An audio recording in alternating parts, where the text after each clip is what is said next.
بسم اللہ الرحمن الرحیم۔ سورۃ الضحیٰ محبت کے لیے ایک مجرب عمل ہے اور بہت سے مقاصد کے لیے اس کو پڑھا جاتا ہے۔ سورۃ الضحیٰ کا اصل میں شان نزول یہ ہے، نبی کریم صلی اللہ علیہ وسلم کو مشرکین نے طعنے دیے تھے کہ اللہ پاک نے آپ کو چھوڑ دیا ہے، آپ سے تعلق توڑ دیا ہے۔ اللہ رب العزت نے یہ مبارک سورت نازل فرمائی، والضحیٰ واللیل اذا سجا ما ودعک ربک وما قلی۔ اے پیارے حبیب، نہ ہی میں نے آپ کو چھوڑا ہے، نہ آپ سے تعلق توڑا ہے۔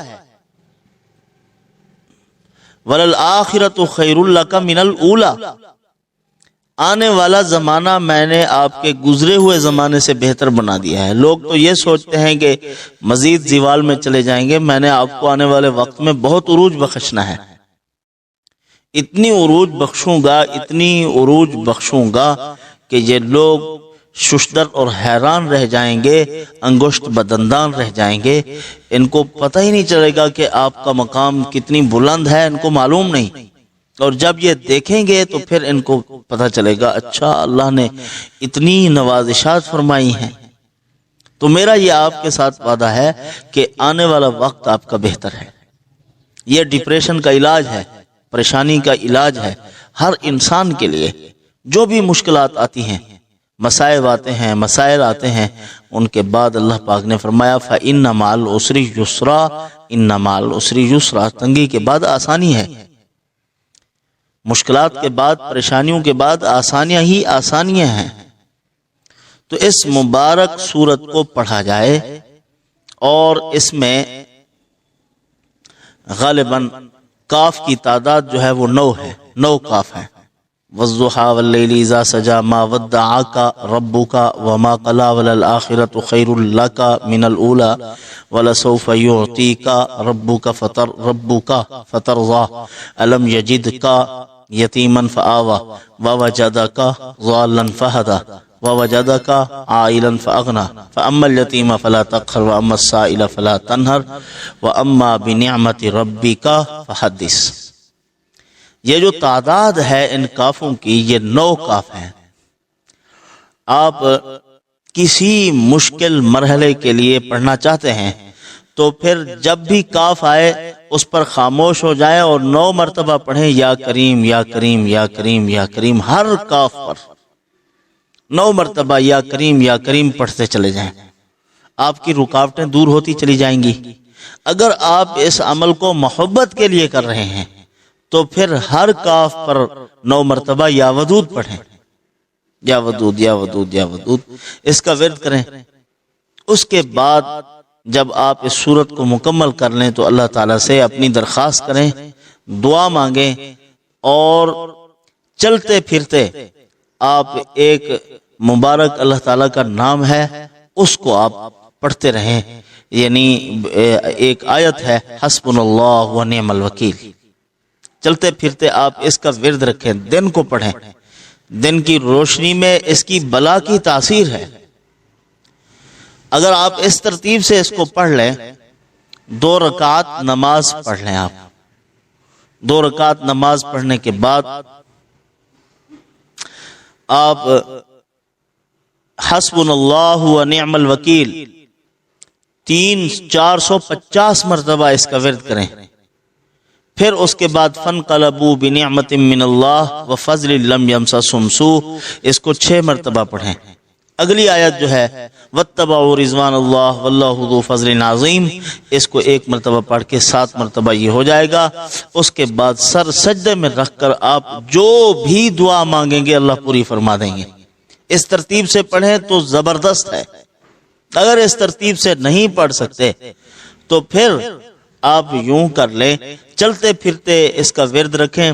حضرت رشید احمد گنگوہی رحمت اللہ علیہ نے اس کے بارے میں ارشاد فرمایا ہے کہ جو آدمی بھی حسبنا اللہ و نعم الوکیل پڑھتا رہے گا اور چلتے پھرتے 500 کی تعداد روزانہ پڑھ لے گا تو اس کی بندشیں دور ہو جائیں گی، اس پر سحر اثر نہیں کرے گا، جنات اثر نہیں کریں گے، حاسدین اس کا کچھ نہیں بگاڑ سکیں گے۔ اللہ رب العزت اس کی اس طرح حفاظت فرمائیں گے جس طرح کے حصار ہوتے ہیں۔ یہ ایک مضبوط حصار ہے حفاظت کا۔ اگر کوئی آدمی یہ پڑھتا رہے، 500 مرتبہ چلتے پھرتے اس کی تعداد کو مکمل کر لے، تو دنیا کی کوئی طاقت اس کا کچھ بگاڑ نہیں سکتی۔ حدیث پاک میں بھی ہے، حضرت ابراہیم علیہ السلام کو جب انہوں نے آگ میں ڈالا تھا تو حضرت ابراہیم علیہ السلام نے حسبنا اللہ و نعم الوکیل پڑھا تھا۔ اللہ تعالیٰ نے ان کی حفاظت فرمائی تھی۔ آگ میں بٹھا کے اس آگ کے اندر جو لکڑیاں پڑی ہوئی تھی، اللہ پاک نے ان کو گلے گلزار بنا دیا۔ جہاں جہاں جس درخت کی لکڑی پڑی ہوئی تھی، اللہ پاک نے اسی لکڑی سے وہی درخت وہاں سے اگا دیا۔ ظاہراً آگ نظر آ رہی تھی، اندر جنت تھی اللہ تعالیٰ کی طرف سے۔ تو اصل میں یہ انبیاء علیہ السلام کے واقعات کو امت محمد کے سامنے پیش کرنے کا جو مقصد ہے وہ یہ ہے کہ یہ ایک افسانہ نہیں ہے، کوئی قصہ اور کہانی نہیں ہے کہ قیامت تک کے لیے سنائی جاتی رہے گی، بلکہ اللہ رب العزت یہ بتلانا چاہتے ہیں کہ یہ جو میں نے واقعات بیان کیے ہیں، انبیاء علیہ السلام کی مدد اور نصرت کے واقعات، قیامت تک کے لیے میں اپنے محبوب کی امت کے ساتھ اسی طرح مددیں اور نصرتیں کرتا رہوں گا۔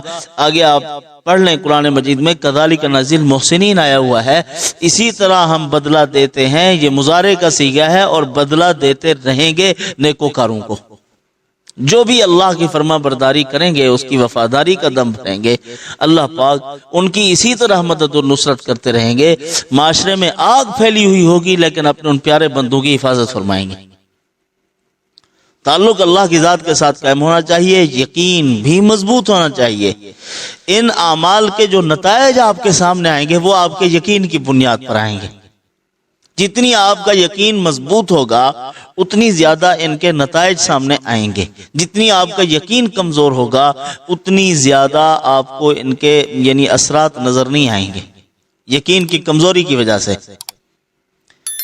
حدیث پاک میں ہے، انا عند ظنی عبدی بی، میں اپنے بندے کے گمان کے ساتھ ہوں، جو وہ سوچتا ہے وہی کرتا ہوں۔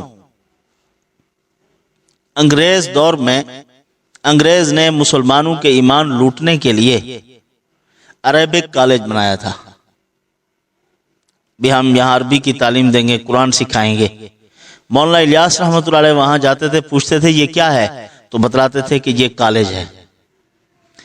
حضرت فرماتے تھے کہ یہ دنیاوی تعلیم کا کالج ہے، اصل میں دینی دنیاوی تعلیم کو مخلوط کر کے پھر دنیاوی تعلیم کو غالب کرنا مقصود ہے ان کا۔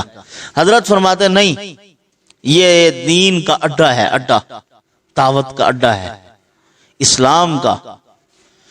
تو ایک وقت آیا کہ انہوں نے اپنی شورا میں مولانا انعام الحسن صاحب رحمۃ اللہ علیہ کو شامل کیا، اور پھر ایک وقت آیا وہاں انہوں نے بہت بڑی مسجد بنوائی اور اسی انگریزوں کے بنائے ہوئے کالج میں اجتماع ہوتا تھا۔ یہ ہے حسن ظن کی طاقت، اور حسن الظن باللہ واجب، اللہ کی ذات کے ساتھ حسن ظن رکھنا واجب ہے، فرض ہے۔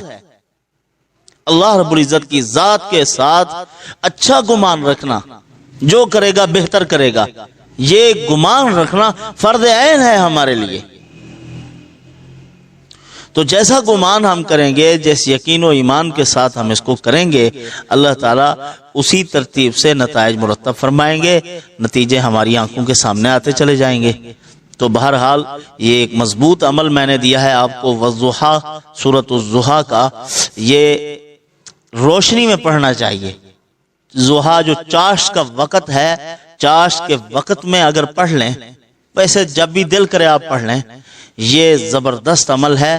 یا کریم پڑھتے چلے جائیں، رزق کے لیے بھی زبردست ہے، دولت کے لیے بھی زبردست ہے، کاموں کی بندش کے لیے، کاروبار فلاپ ہو گیا ہے، تجارت بزنس کمزور ہے، اس کے لیے آپ پڑھ سکتے ہیں، زبردست عمل ہے۔ اور اس میں ڈپریشن کا بھی علاج ہے، جو پریشان ہیں وہ اس سورت کو پڑھیں اور یہ سوچیں کہ آنے والا وقت اس سے بہتر ہے، اللہ تعالیٰ رحمت والا معاملہ فرمائیں گے اور مومن کا آنے والا وقت بہتر ہے۔